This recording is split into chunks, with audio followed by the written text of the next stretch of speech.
குழந்தை போல நடப்பதென்ன சுவாமி மலையிலே, தீ கொழுந்து போல சிவப்பதென்ன திருச்செந்தூரிலே.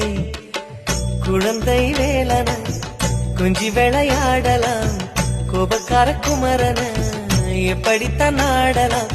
குளத்தை போல மனசு கலங்குது, குமரா தெளிய வச்சா ரொம்ப நல்லது.